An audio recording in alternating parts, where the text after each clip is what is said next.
Hello friends, मैं doctor Misbah आपका बहुत बहुत स्वागत करती हूँ आपके अपने चैनल मेडिसिनल हब में। आज के इस सेक्शन में हम बात करने वाले हैं पीसीओडी और पीसीओएस के बारे में। पीसीओडी क्या है, कैसा होता है, उसके साइन एंड सिम्टम क्या है, उसके कॉम्प्लिकेशन क्या है और उसका होम्योपैथिक सोल्यूशन क्या है। तो चलिए आगे बस बढ़ते हैं। हम अपनी वीडियो में बात करते हैं PCOD. PCOD means polycystic ovarian disease और पॉलीसिस्टिक ओवेरियन सिंड्रोम। पॉली पहले हम ये नाम का मतलब जान लेंगे। पॉली का मतलब है बहुत सारा, सिस्ट यानी watery bag, polycystic ovarian, ovarian यानी अंडेदानी, डिसीज यानी बीमारी या बहुत सारे डिसीज एक साथ होते हैं तो उसे हम बोलते हैं सिंड्रोम। ये एक बीमारी है जो एक हार्मोनल डिस्टर्बेंस की वजह से होती है। एक औरत की बॉडी कुछ हार्मोन सिक्रीट करती है जो उसको फर्टाइल रखने में मदद करती है, उसकी प्रेग्नेंट होने में मदद करती है। वैसे ही एक मेल बॉडी भी कुछ हार्मोन सिक्रीट करती है जो मेल बॉडी को फर्टाइल रखने के वास्ते मदद करता है। तो बात करते हैं कुछ हार्मोन्स के बारे में जो फीमेल्स में मदद करते हैं एक फीमेल को फर्टाइल रखने में। फीमेल की बॉडी में एस्ट्रोजन और प्रोजेस्टेरॉन नाम के दो हार्मोन रहते हैं जो एक फीमेल को फर्टाइल रखने में मदद करते हैं। पर कुछ हद तक फीमेल बॉडी एक मेल हार्मोन भी सिक्रीट करती है, उसे बोलते हैं टेस्टोस्टेरोन या फिर एंड्रोजन। अब ये इसमें होता क्या है पीसीओडी में? पीसीओडी में होता ये है कि एस्ट्रोजन और प्रोजेस्टेरॉन के लेवल कम हो जाते हैं और टेस्टोस्टेरोन के लेवल बढ़ जाते हैं। ठीक है, जान लेते हैं फिनोमिना ओवरी का। तो क्या होता है एक फीमेल की बॉडी में? हर महीने फीमेल की जो बॉडी है उसमें एक ओवम बनता है और वो ओवम रिलीज होता है। ठीक है, अभी क्या होता है कि ये जो दो हार्मोन है इनकी गड़बड़ी की वजह से वो ओवम सही से बन नहीं सकता है, पाता है और रिलीज नहीं होता है। ओवम रिलीज करने के लिए फिर से अगेन दो मेजर हार्मोन एक बहुत इम्पॉर्टेंट रोल प्ले करते हैं। उसका नाम है एफएसएच और एलएच। एफएसएच यानी फॉलिकल स्टिमुलेटिंग हार्मोन और एलएच यानी ल्यूटेटिंग हार्मोन। ये हार्मोन हमारे सर में एक पिट्यूटरी, सर के पिछले हिस्से में एक ग्लैंड होता है पिट्यूटरी ग्लैंड, वहाँ से वो रिलीज होता है। लेकिन जब एक फीमेल की बॉडी में एंड्रोजन लेवल यानी मेल हार्मोन बढ़ जाता है और फीमेल हार्मोन यानी कि एस्ट्रोजन और प्रोजेस्टेरॉन कम होने लगता है तो ये प्रॉपर ओव्यूलेशन नहीं होता है।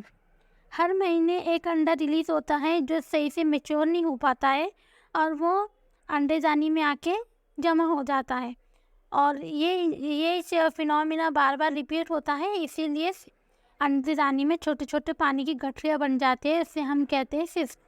अब ये अंडेदानी में होता है इसलिए हम बोलते हैं इसको ओवेरियन डिसीज यानी पॉलीसिस्टिक ओवेरियन डिसीज, पीसीओडी और पीसीओएस।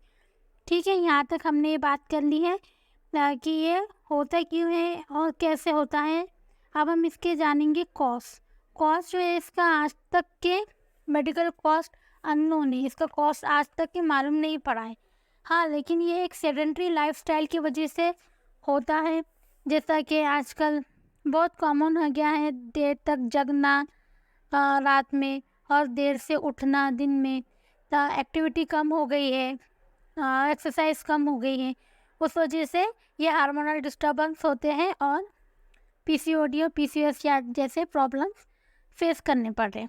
अब इसके साइन और सिम्टम कैसे होते हैं? कोई कैसे जानेगा कि वो पीसीओडी और पीसीओएस का पेशेंट है? तो उसका पहला सिम्टम आता है फेशियल हेयर।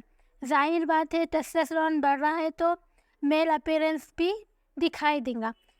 फेस पे हेयर आना चालू होंगे, पिंपल ज़्यादा होने लगेंगे एक फीमेल में, इरेगुलर मेंसेस रहेगा या फिर हैवी ब्लीडिंग होंगी या बहुत सारी ब्लीडिंग भी हो सकती है, मेंसेस इरेगुलर भी हो सकता है। वज़न बढ़ेगा, वेट गेन होगा और पिगमेंटेशन ज़्यादातर आर्म पिट और नेक पे देखने को मिलेगा। अब हम बात करते हैं इसके कॉम्प्लिकेशन। इसका सबसे बड़ा कॉम्प्लिकेशन है इनफर्टिलिटी। फिर फ्रिक्वेंट मिसकैरेज होते हैं। जो पीसीओडी का पेशेंट है उसमें बहुत ज़्यादा टेंडेंसी होती है मिसकैरेज की। उनमें गैस्ट्रेशन, डायबिटीज़ भी हो सकती है और पीसीओडी के पेशेंट में प्री मैच्योर बर्थ भी बहुत कॉमन देखने को मिलती है। अब हम कैसे पता चलेगा कि हमें पीसीओडी और पीसीओएस है? तो पहले तो ये साइन एंड सिम्टम हमें हमारे ऊपर दिखेंगे हमें।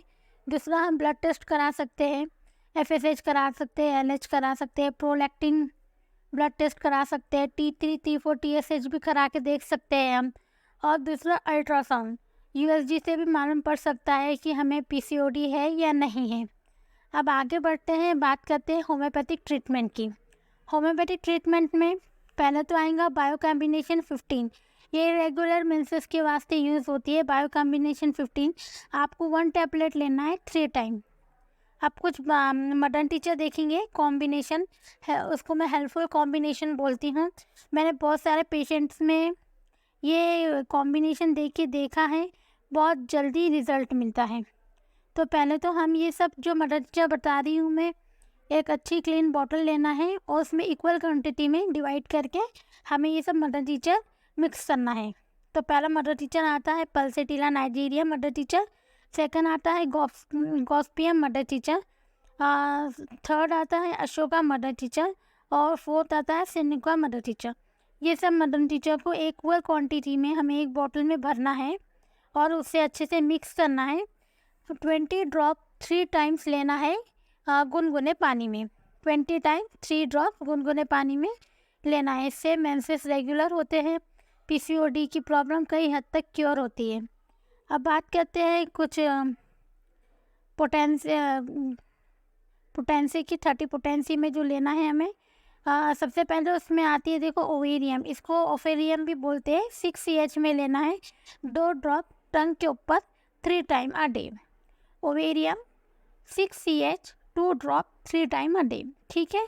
दूसरा आता है देखिए एपिसमेल्फिका 30 CH, इसके भी 2 ड्रॉप लेना है 3 टाइम अ डे, डायरेक्ट टंग पे लेना है। तो ये आज हमने बात कर ली है PCOD और PCOS के बारे में, उसके ट्रीटमेंट के बारे में और उसकी कॉम्प्लिकेशन के बारे में।